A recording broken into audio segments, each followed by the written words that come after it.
In the tapestry of life, where every thread holds a story, America in black and white emerges as a haven for the voices echoing through the heart of our communities. In this podcast, we wade through the rivers of our collective experiences, celebrating the vibrant hues of change brought forth by the whispers of hope and the roars of action. It's more than just a conversation. It's a journey into the heart of our society, illuminated by the light of those daring to dream and do. Join us, and let your voice be the melody that guides us toward a dawn where every color finds its place in the masterpiece of our shared destiny. Together, let's paint a future brimming with the positives that dwell in our minds and the actions that shape our world.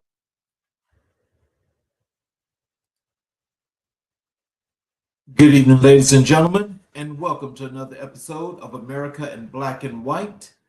I'm your host, Charles King, and tonight I'd like to start with our Black History reflection before introducing our guests. Our Black History reflection is about Roy Clay Sr. Roy Clay Sr. stands as one of the most consequential yet under-recognized innovators in American history, a man whose brilliance helped shape the technological world we now take for granted. Born in 1929 in segregated Missouri, Clay grew up in a society determined to limit his possibilities, but he refused to inherit those limitations. He became a mathematician, a programmer, and ultimately one of the founding architects of Silicon Valley. At Hewlett-Packard, Clay led the team that developed the HP 2116A, one of the earliest mini computers ever produced. His leadership helped launch HP's computer division, laying the groundwork for the modern tech industry. Clay later founded RODL Electronics, designing electrical safety testing systems used by every major U.S. tech manufacturer. A quiet empire built on precision, innovation, and uncompromising excellence. Perhaps his greatest legacy is what he modeled, that Black brilliance is not accidental, it is foundational. That Black leadership is not peripheral, it is structural. That when we build institutions, we build futures. Tonight, as we speak with a leader shaping municipal systems, community outcomes, and future of local governance, we honor Roy Clay Sr., a man who proved that when Black excellence is institutionalized, it becomes unstoppable. Now, let me introduce our guest for tonight. Family, tonight we step into a conversation about leadership, not the kind that seeks attention, but the kind that builds systems, strengthens communities, and ensures that everyday people feel the impact of good governance. This is America in Black and White, where we examine the structures that shape our lives and the leaders who are bold enough to prove them. Local government is where democracy becomes real. It's where policy meets pavement, where budgets become services, and where leadership becomes lived experience. And tonight's guest is a man who understands that better than most. Derrick C. Turner, Assistant City Manager for the city of Tucker, Georgia, is a strategist, a systems builder, and a public servant whose work is rooted in transparency, accountability, and community trust.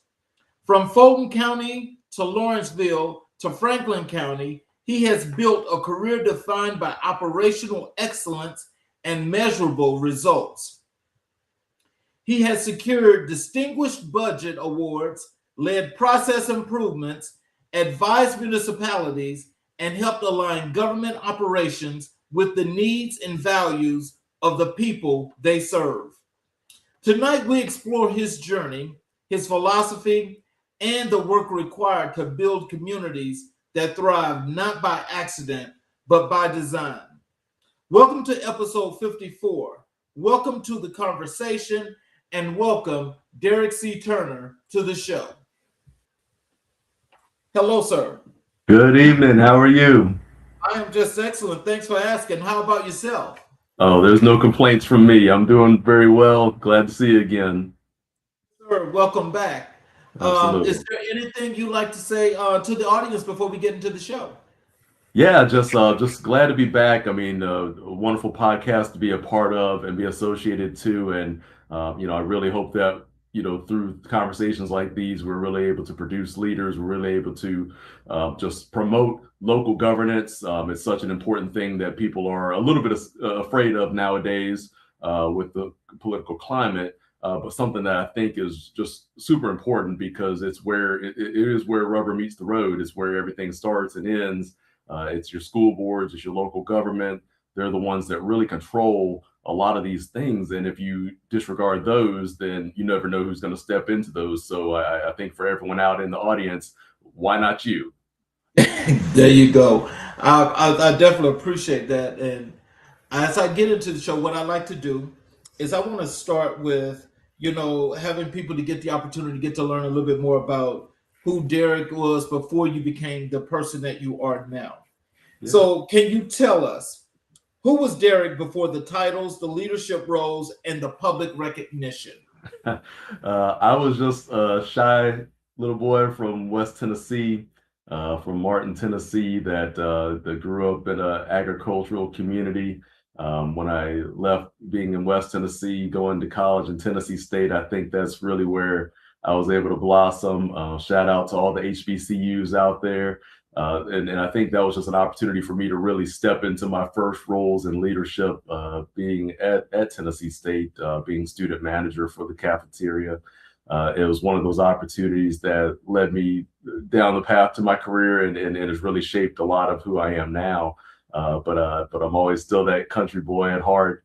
And just look back on those times. It was a different day and age, but you just roll with the times and you continue to grow. What early experiences shaped your understanding of service and community? Yeah, I think a lot of that started with the church, to be honest with you. So growing up in the church, and I know a lot of us grew up in the church and going, and your parents and grandparents make you go, but eventually to where I started playing piano for my church there in West Tennessee, and that's a gift of love because it wasn't a paid gig for those many years. It's one of those to where you're doing this to really be able to help others. And I think that's where it first started, is learning that is that, you're not always doing things for your own gain or for your own benefit. You're doing things to try to help others in as many ways as you possibly can. So I think that was my first experience. So, growing up, what did leadership look like in your household or neighborhood? Yeah, so definitely household. My dad was the boss. He was the bosses of bosses. So he was also a manager. So he finished his career as a plant manager for Goodyear. But he was definitely the person in charge. He had 9 brothers and sisters, and even though he was not the oldest, he was the boss. So starting with him, being able to learn how to lead in that way. I mean, I don't think I learned to lead and say it the same kind of way. He was a little more iron fisted in between me and my brothers and the rest of the family, but at least understanding how do you lead, whenever people are looking to you, though you have to answer the call. And I think that was the big thing I learned from dad. When you think about those at that time, I'm not sure exactly how old you are, but I know that when I was coming up as a young kid, the neighborhood actually raised the kids. And Yeah. so, with that kind of rearing, with that kind of community development, with that Mhm. kind of community, unity, was that something that was instilled in you that you learned from that helped you develop to become the great leader that you are? I think so. And I think even for my age, I'm not quite old. I'm still under 50, just barely under 50. But but even with that, it's one of those where the community really did help you to grow. So whether it be your neighborhood and people looking out for whatever you're doing in your own neighborhood, or just sort of that sort of church group, the people that you're around, or the school group, the parents of all the other kids. I think everybody really looked out for one another and just tried to make sure that, if I see Derrick's doing something wrong, not only am I going to handle it, but I'm also going to call your parents, and they're going to probably handle it on top of me too. So, it was a little bit of a different time, to where there was more community involvement. You knew your neighbors versus, I think nowadays it's a little bit of a rush. You see people pull into their driveways, open up their garage, and it's almost like they're speeding to get into the garage to let the garage down because they don't want to have to, wave hi to somebody, or they don't want to have to speak to somebody, and I do try to develop some sense of community even within my neighborhood just by, while it's good weather, walking, speaking to people when I'm out, try to get to know a few people. But yeah, back in the day, absolutely, there was no such thing as you didn't wave to somebody you passed by, and that's how connected you were. So, what was some of the things that you could take away from that time to give you your sense of community? Yeah, I think for back in that time, it was really about looking to the elders. At that time frame, you had that certain set of elders.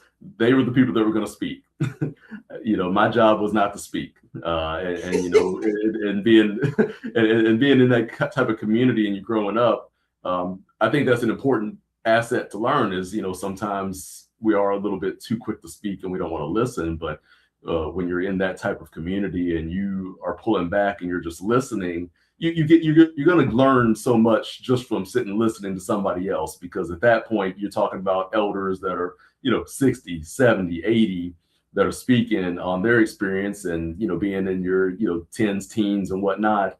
They've already lived a whole life, so being able to listen to what they're saying, and granted, at those ages you listen to older people and you're like, oh, whatever, I'm young and you're old and this, that, but you do still look back on those things, and as you do come up, you get those small realizations as you go through life experiences that say, wow, they were actually right about what they were talking about. And I think that's really how you build community in those situations, and how you get that sense of community is everybody really being in it together. All those different age ranges bring different levels of experience, different levels of wisdom and knowledge, that no matter what age you are, you can still pick up from that.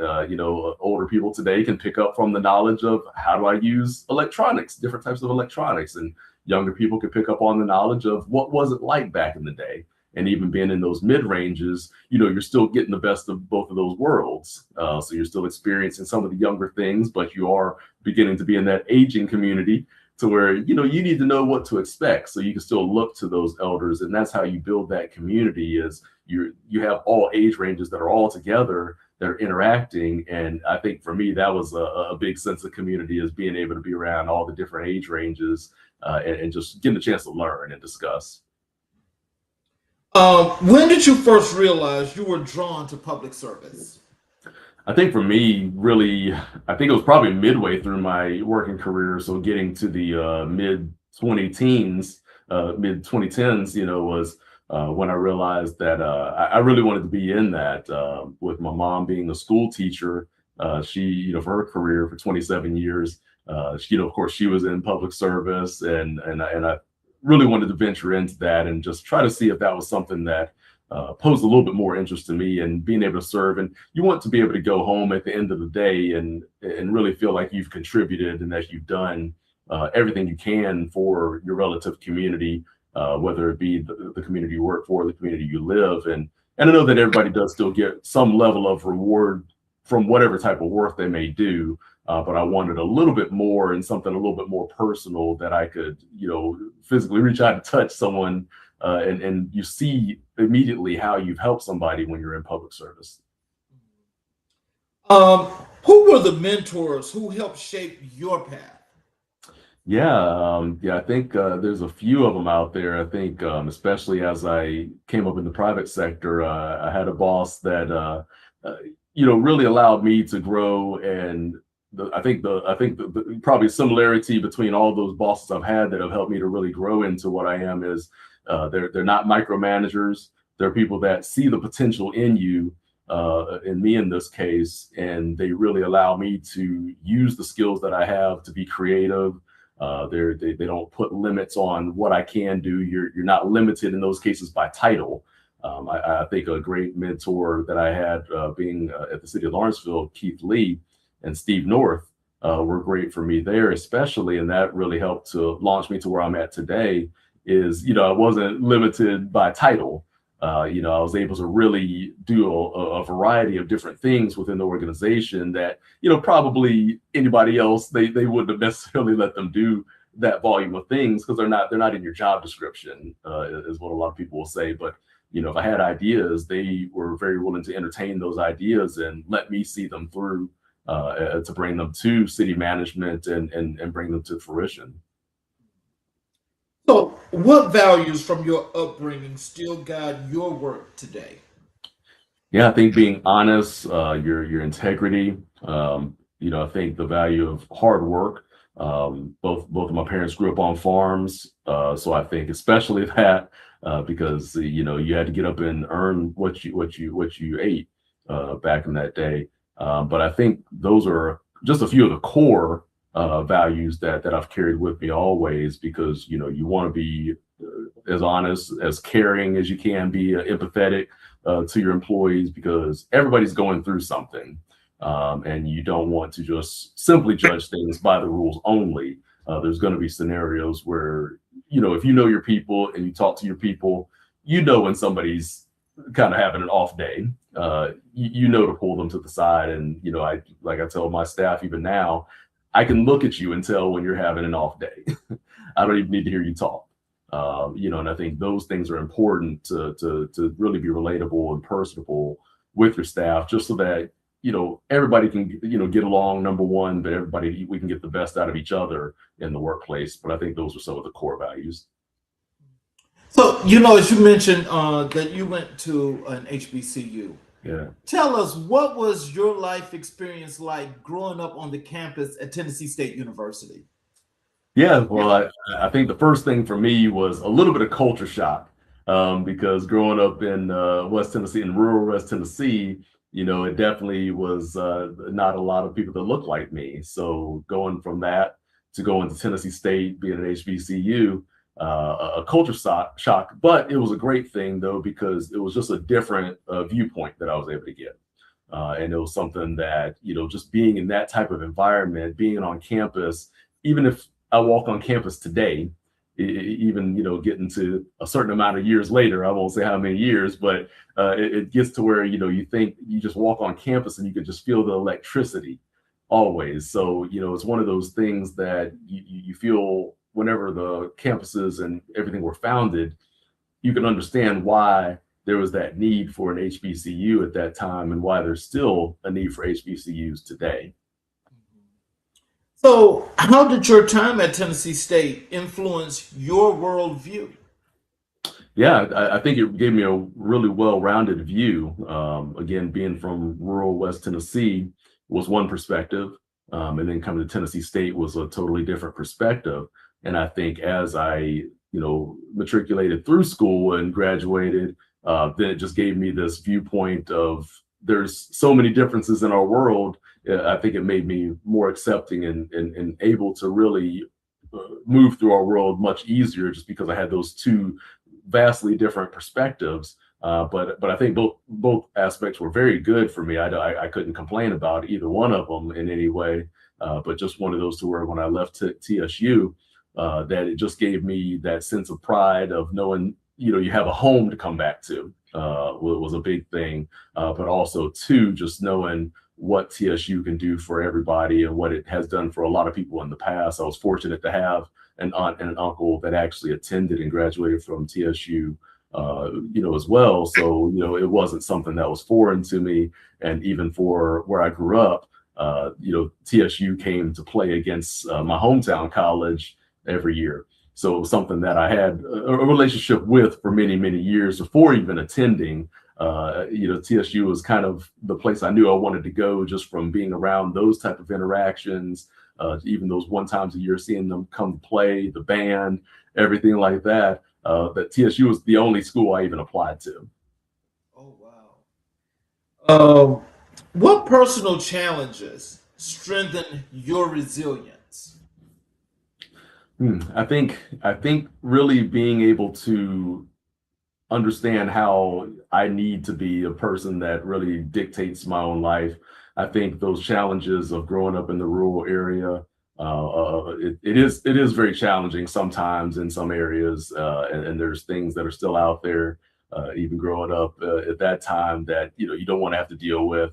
But I think it makes you just that much tougher. It really shapes your future and makes you understand how you need to really move throughout your life and really make sure that you're okay. I think flipping that to then going to a Tennessee State and how that then really shapes your future is you understand the importance of connection, how you need to get along with people, how you need to build connections with other people, because you can't get through this life just simply on your own. You have to have some connections on some level to be able to get through life. And I think taking those lessons from growing up to then being at TSU to being in the workforce, then I think that's one of my stronger attributes is being able to build connections with others, to where I know I can call on other cities, they'll help me out. I have those relationships, and I think that's been something that really shaped how I view working in the world. I think, and just help us understand this a little bit better, is in just understanding not just as you speak of your story, but in thinking about in going to Tennessee State University, which helped to expand your view of being so multifaceted. But it transcended so well, which we'll talk a little bit later about, but it transcended so well over into what you do as a city manager. Can you tell us how did that help you to be able to transition as to lead people that have to work with you to do all of those great things that you're doing now?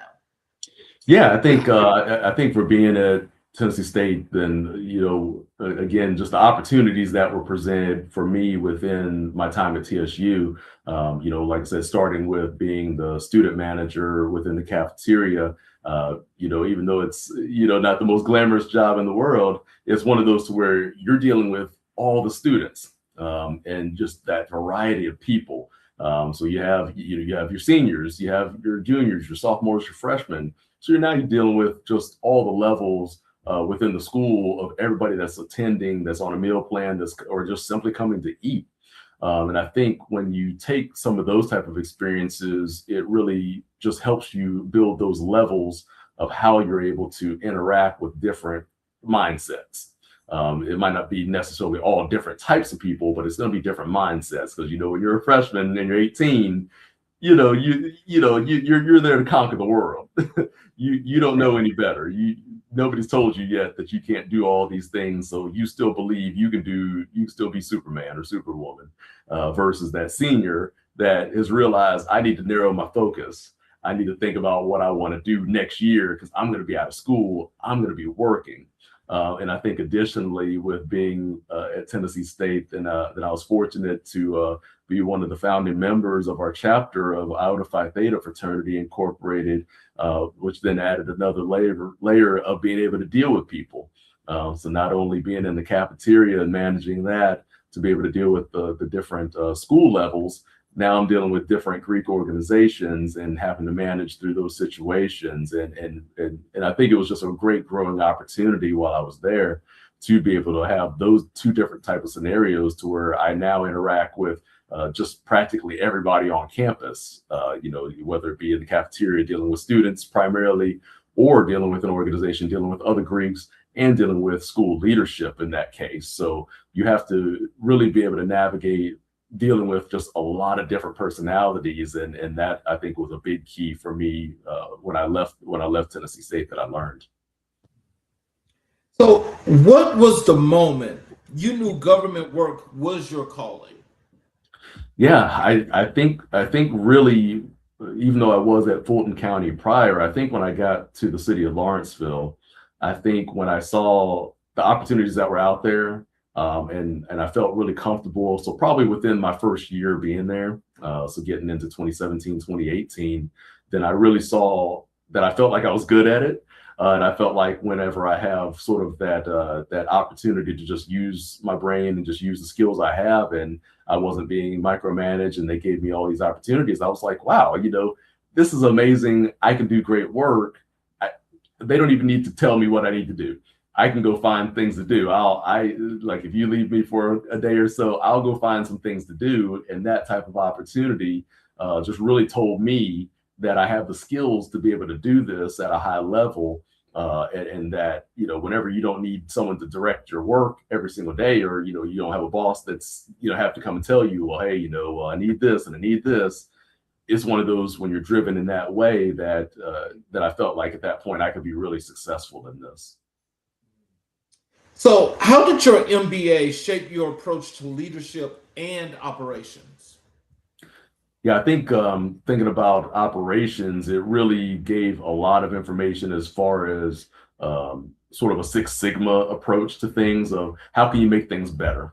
I think that's how I approach a lot of the operation always is, I know we're doing well, and it doesn't mean that we're not doing well, to look at your operation, but how can we do things just a little bit better so that we provide a better service, or we do it more efficiently, we save time, or there are processes we can combine. So I think the MBA from an operational aspect really helped me to take a look at how the operations runs, and being able to break that down and really understand, how do you look at improving operations and make things flow in a much better way.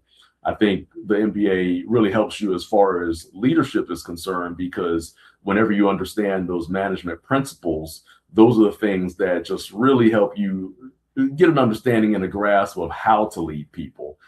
You can't just always have a leader that's just dropped into a room and then, say, hey, go. You now have to lead everybody. I think there is a level of understanding that you do need to have of what does it mean to be a leader? How do you lead people? And also the big thing in leadership is, where are you trying to go? Yes, sir. Let's transition through to your professional journey and your public sector foundations. Yeah. What was your first major role in public service, and what did it teach you?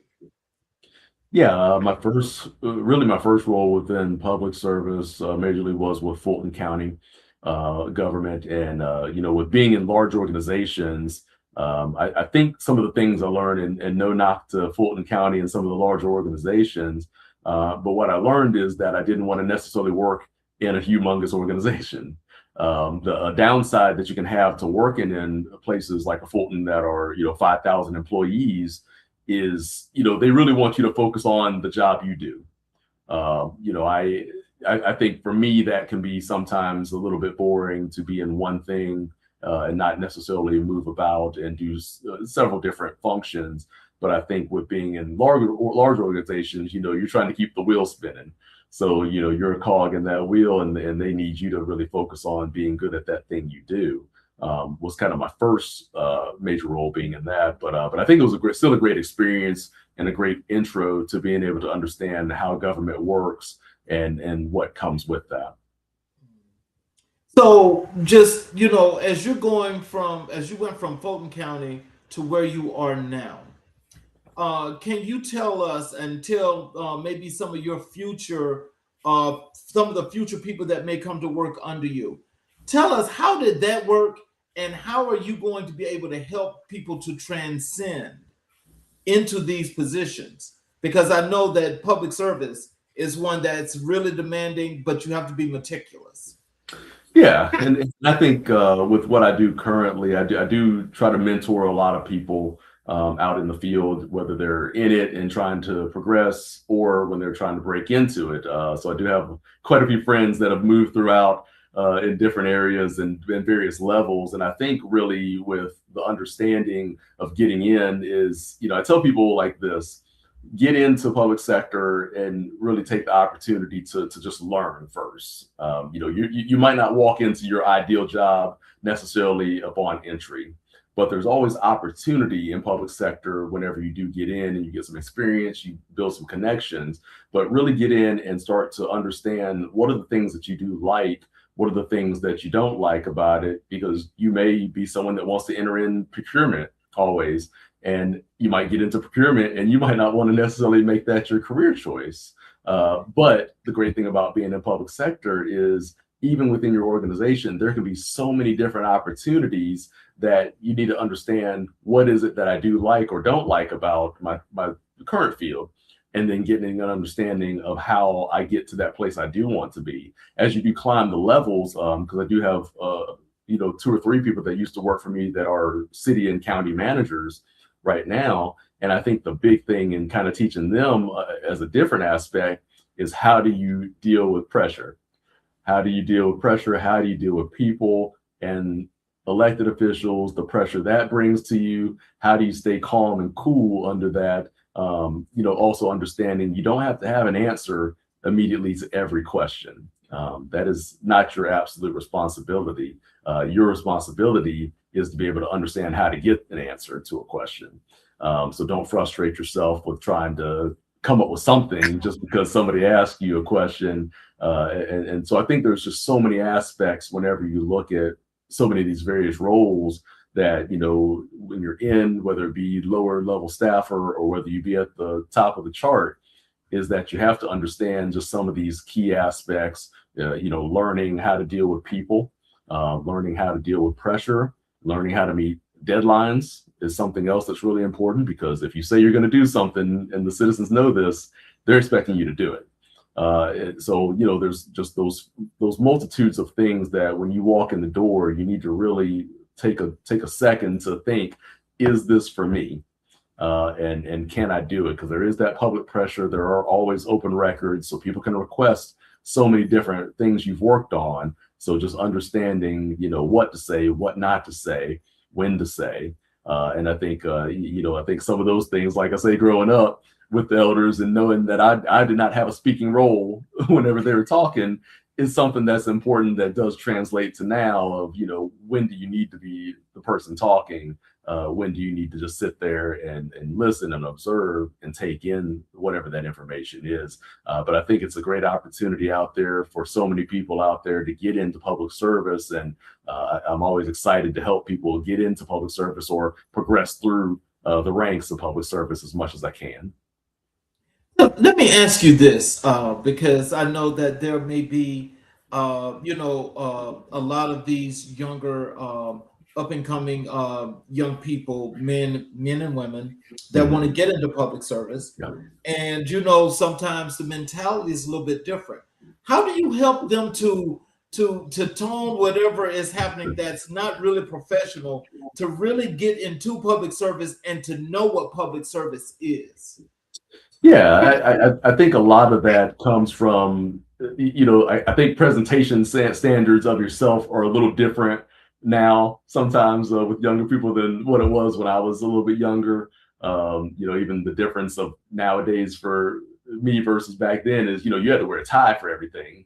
Whenever I first got into the workforce, that was the minimum requirement versus I don't know anybody that wears ties very often on just a regular day. But I think as far as, especially young people getting in, it is really about how you do present yourself, and you have to present yourself from day one in the best light. I think, sometimes some of the younger people I've met at conferences make fun of me because I will go with, a jacket and sometimes a tie.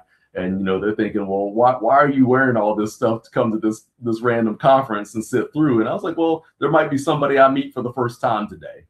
And, that's what they're going to remember is, how they saw me. They don't need to see me looking ragged or not professional. And I think some of those things, just presentation simply, is an important aspect for young people getting into the field that is very different than whenever I broke into the workforce some years ago. And I think even with people that are my age is, don't get yourself lax and think that just because, I'm dressed like this, that you've got it made. You have to also be able to articulate thoughts.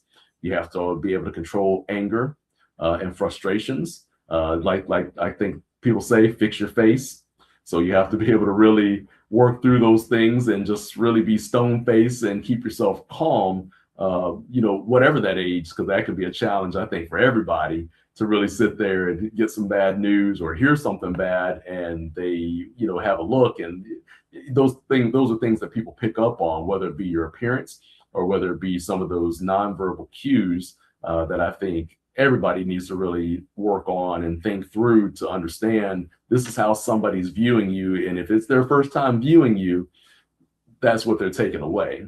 There's not a second chance. So you really have to be on top of your game when it comes to just how people view you and how people think that you come across, or what they might believe you to be. How did your experiences in Fulton County prepare you for your future leadership? Yeah, I think with that, what I was doing in Fulton County was workforce development, and I had an opportunity to work with youth that were usually underprivileged. And I think really from there, I got a strong understanding of how you set an example.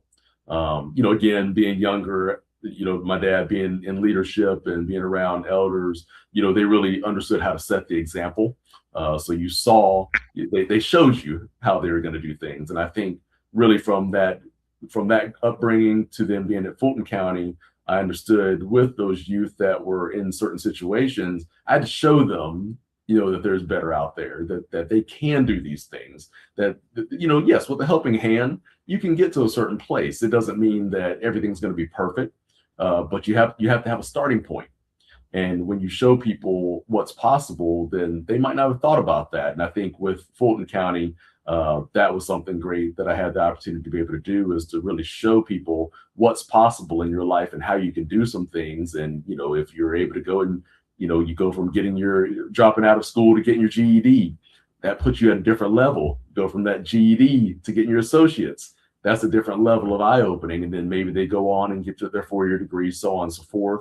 The difference in what that meant as far as job prospects, but really showing people what those paths were, was something that was, I think, special for me at Fulton. So why is giving back so important to you? Because I think when you're able, again, you're leading by example, but what makes that the important thing of giving back to pull somebody else forward? Well, I think that's what people remember you for. You can have all the plaques in the world, and you can have all the awards, recognitions, all those things. But I think in some scenarios, to me at least, whenever you have sort of that tree of people that have come up behind you, that that can look and say, hey, Derrick helped me to get to X point. The hope is that you bring them up, and they turn around and they bring somebody up the ladder too. And whenever you keep on doing that, at a certain point, you've just built this huge tree of people that have all helped one another. And it's just a mindset, and it's just a community then of helpfulness that you're building, to where people aren't just thinking simply about themselves. They are first thinking about others, and they know that somebody had to help them get to a place. Now I need to make sure that I'm paying that forward to help somebody else get to the place they're trying to be. And I think that's just really important, just generally in life, is looking at how we can help people. So whether it be within my public service, whether it be through organizations like the fraternity, whether it be a board member with swim kids, of helping underprivileged youth be able to learn how to swim, being able to really help people. These are these things that I think people remember more so. It's not those gifts you give them. It's, being able to look back and say, you know what, if it wasn't for that helping hand that I got, I wouldn't have been able to get in that job. But without that helping hand, I wouldn't have been able to learn how to swim. I could have drowned if I didn't know how to do that. Without that helping hand from the fraternity, we wouldn't have got that community service that they provided for us. And I think as you just go down the line of that giving, that's just, I think, what I want to leave as a legacy, and what I want to be able to show to my kids as well. What did you learn about community needs while working in Franklin County? I think that we all are more similar than we are different. With being in Franklin County, it was me going from Lawrenceville, being in a major metro area, to being in a very rural area here in Georgia. And I think with learning what people need there's similar needs across everybody. I know sort of in our world today, we believe that, people over here need one thing and people over there need a completely different thing. And I think learning from that, the lesson would be that's not true whatsoever. We all are practically one and the same. We all have the same basic needs. We all desire those needs. And I think with being there, even though it was very similar to where I grew up in West Tennessee, so it wasn't just absolutely new to me. It was one of those things where understanding that, whether I help somebody in rural Georgia or whether I help somebody in metro Georgia, I'm still helping people. I'm still providing services. They still all have needs that are very similar. There might just be a dollar figure that's different associated to each of them.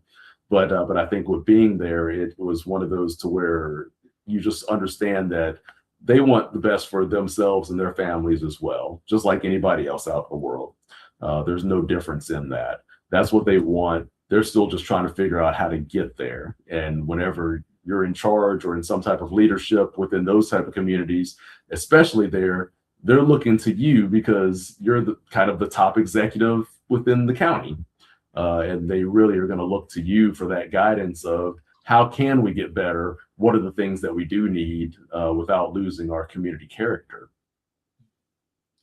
How did your time in Lawrenceville shape your understanding of municipal operations? Yeah, I think Lawrenceville was great for me. At that time we had a full service city, so they actually provided gas, electric, and water services. And I think it was a great opportunity with being in at that time because now you're touching every aspect of people's days.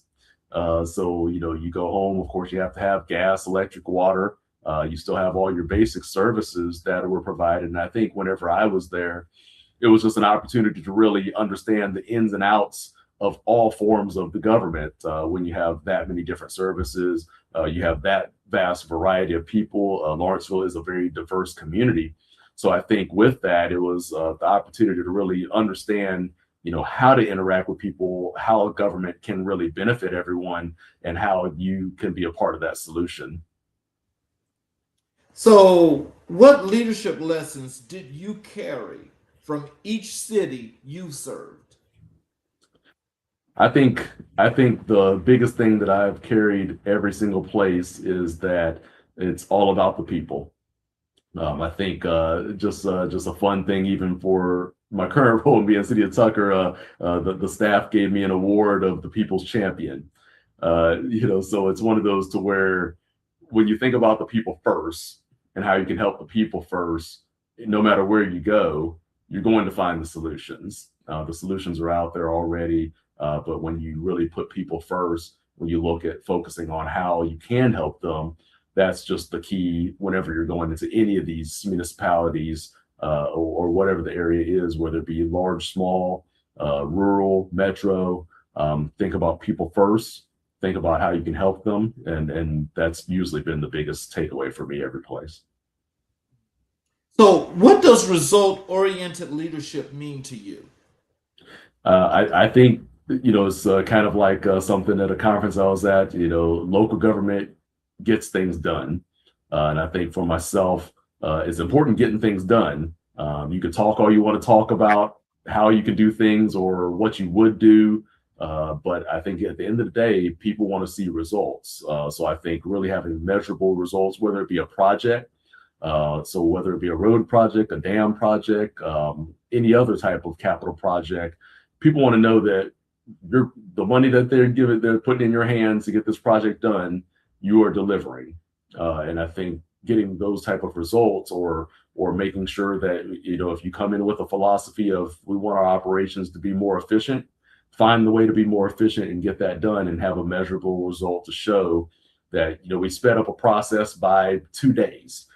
So I know, for instance, being at Franklin County, getting things done, they were still working off a lot of paper at that particular time. So we had paper time sheets when I first got there. So we were processing 174 time sheets at that time every 2 weeks. And it probably took about 4 days to get payroll done. But I really came forward with that to let everybody on staff know and let the community know we wanted to do this in a more efficient manner. We don't want to take 4 days every 2 weeks to do payroll. That's wildly inefficient. That's 8 days out of a month. So I mean, that's 8 working days out of a 20-day working day month. That's a little bit tough. So we really wanted to have some goals. And I think a big goal with that was to get it more efficient. So I implemented a system and had to carry that load mostly myself, just because my payroll person had quit whenever we realized we had the amount of work we had to do. But I carried that while still processing payroll to get us to a digital system that they still have today, to where we could basically process payroll in about a half day. So whenever you get into that kind of point, that's something very measurable that you can show. We're not just spending money to say that we're spending money and trying something. I'm showing you an absolute result. We went from 4 days processing to a half day to about a day. I'll give it even up to a day, but still, that's considerable. When you talk about being 8 days out of a month to going down to 2 days. So, how do you approach problem solving in complex government environments? I think you have to really know your team. I think that having a good team around you as your first step is really hiring good people that understand their positions and their backgrounds. But I think from there is understanding how to solicit the right kind of advice from them whenever you get into some of those more complex problems, because it could be a problem that involves multiple departments. And so whenever you have that be the case, you need to hear from multiple people on how they would solve it. But once you've heard from people, how does that mesh together? So you have to be the glue. You have to be the person that's going to take those individual solutions and make that into a solution that puts all those pieces together and comes up with one final total solution that's going to solve your problem. I think you have to really look at complex problem solving from the aspect. You have to take chances, I think, and sometimes in government. I think that it's okay to mess up. It's okay to be wrong. Of course, you want to get the best information you can and you want to make the best decision. But I think you can't be scared to make a decision and really look at what those options are and use your best judgment on how to do that. So I think when you're looking at that type of problem solving in municipal government, it's not about being right every single aspect of the way. It's about really coming up with the best solution that's going to work and not being afraid to really put yourself out there and come up with some creative solutions even, because it's okay to ask for some level of forgiveness. Now, of course, you don't want to spend $1 million and you lose $1 million. We're not saying go through and be reckless.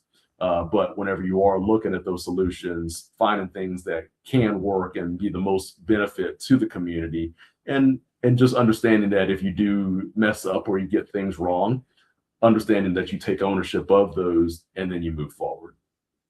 Now, as you say that, because I definitely understand where you're going when you say that, but let's think about this for a second, because I mean, I know that when you're working for the government, it doesn't matter if it's local, county, city, state, or federal.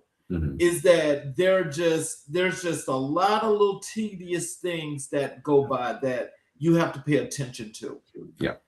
How do you get your people really prepared for, let's say, the situation where maybe a step or two may have been missed? And, some people are just harder on themselves than others. How do you get them to that comfort of knowing that, okay, this is what happened, you understand, you want to move on? How do you get them to feel better about that? Yeah, and I think what I've always taught within all of my staff is publicly, I'm going to fall on the sword. We never criticize staff in public. If staff did make a mistake, I messed up, then it's me that messed up. Now, when we get behind closed doors, I'll talk to them. We'll work through that, but I always tell staff, I'm not worried about you making a mistake necessarily. If you do make a mistake, I want to know as soon as possible so we can try to correct whatever we're doing. But I want them to really understand that, ask yourself these certain lines of questions every time you're going through a process. Ask yourself the questions that you believe either a council or an elected member or a citizen or another peer would ask you whenever you're going through these, and ask yourself those questions so that way you're really trying to address as much as you can. Now, of course, you can't ask yourself every possible question that's out there, but also don't hamstring yourself by not moving forward and being afraid of failure that you're not going to do something. Again, as long as we're not getting to something catastrophic, I can live with that all day, every day. And I tell people, because I've had employees that have come to me crying, saying they've messed up something. And like I told them, well, what were you trying to do? Were you giving your best effort in trying to do that and not being reckless? Okay, fine. Not a problem. I'll figure out some solution to let them know we need to prolong this process just a little bit and we need to clean up some things. Perfectly fine, not an issue. But I want them to understand that, they're the CEOs of their areas. I can't walk into every area and just simply make a decision with limited knowledge. I am familiar with every department and every aspect that we do operate, but I'm not in those day to day in that type of way that I could just open up their computer and say, oh, well, here's the obvious solution. You're the CEO of your department or your area of responsibility. So I'm relying on you to be able to go through and do all the due diligence needed, make the best decision, and come with a recommendation. Now, if it's getting kind of tricky and it's very complex, I'm happy to jump in at that point, and we can pull in whomever we need to pull in to be able to help come up with that solution. But if it's just day to day, this is all you. This is yours, and you have discretion to be able to call for help whenever you need help. So what misconceptions do people often have about local government work? I think sometimes the misconception can be that they're lazy or that they're just wasting taxpayer money. It's one of those to where you could think that you're paying more taxes than what you might actually be paying for those services. Typically, a lot of these services actually cost more money than what we pull in for certain services, especially if it's residential related. So I think those can be some big misconceptions, and those aren't things that you really ever go through and correct people on necessarily, but just getting an understanding that, to whomever has those misconceptions, we're doing the best we can for you. We want to provide a high level of service.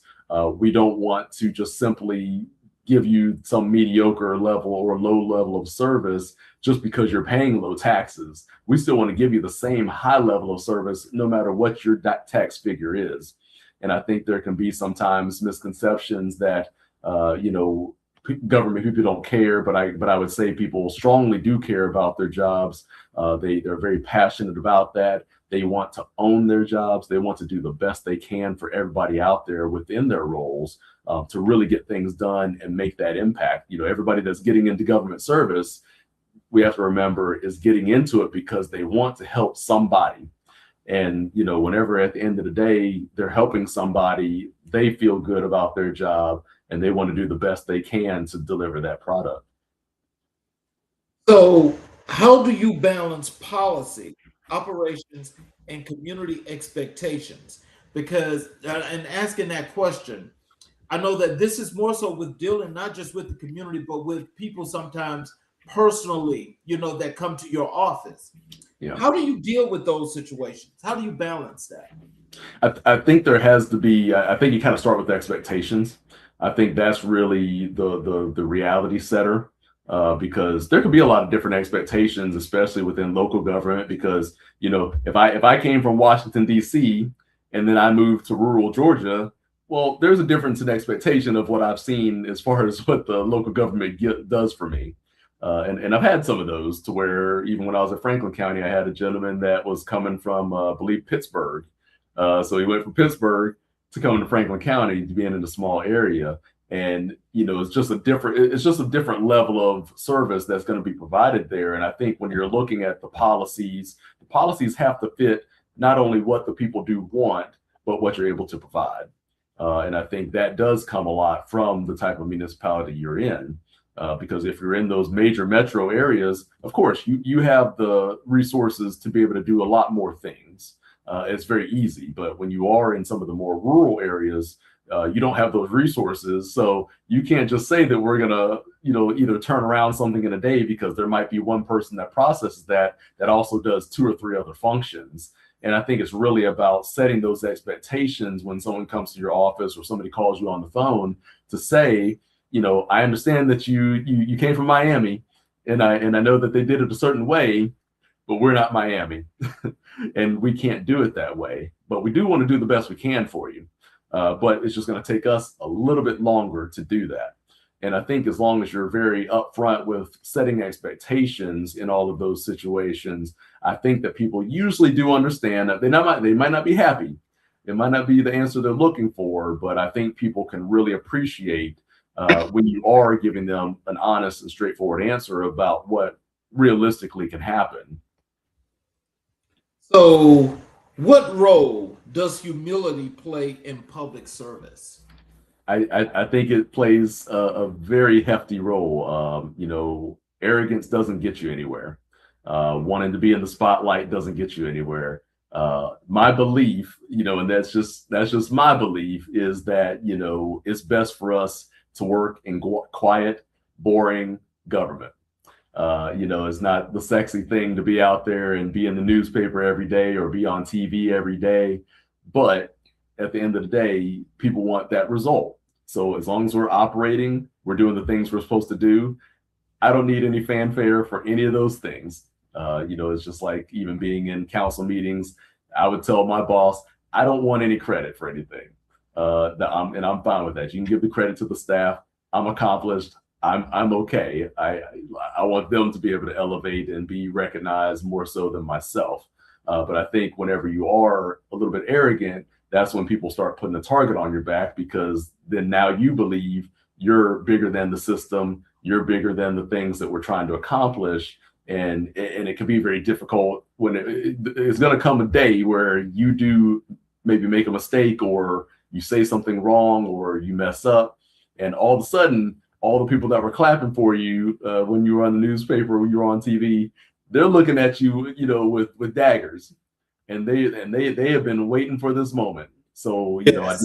I do believe you have to just really have a level of humility and just go in, just focus on doing your job. The accolades can always come whenever you're just simply getting the work done.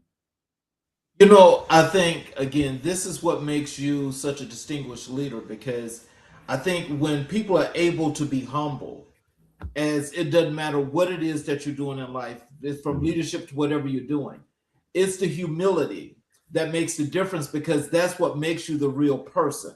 Yeah. So when you think about that and you think about your leadership style and you as a leader, what kind of example are you setting, or do you want to set for people to understand? Yeah, I think with my leadership style and how I approach it is, I want to see everybody succeed. That is number one goal. However, we got to get there, whatever your skill level is. I'm happy to train. I'm happy to teach you whatever we need to teach you. If I need to call other cities to help teach you, I've done that. Whatever it's going to take for us to get people in the best position to be successful are the things I want. I want them to really think about almost standing on my shoulders. I don't want them to fight to get to tread water. Let's stand on my shoulders. Let's get you above water. Let's really get you where you need to be, an understanding of your job. Let's get you operating at a high level. Let's get you the training that you need. I don't think it's been too many times I've ever said to somebody when they've requested to go up to a training from me that I say, no, we don't want to do that. Now maybe if they're asking to go across country and it's an expensive trip, okay, or international trip, okay, maybe that. But as far as just regular training and things that they can do that are local, that are cost efficient and aren't glaring to where they're irresponsible, there's not going to be a time that I'm going to say no to that. So I think really putting people first in that way to get them to their goals. Usually as I meet with staff, I want to understand what their goals are. And I tell them, well, if that's what your goal is, this is how you can get there. If you want to do that, I can help you get there. But we're going to have to focus on these things and get these things done. And I think really as you walk in as a leader, when you're putting those people first and really making the effort to really show them that you care about them, you care about their goals,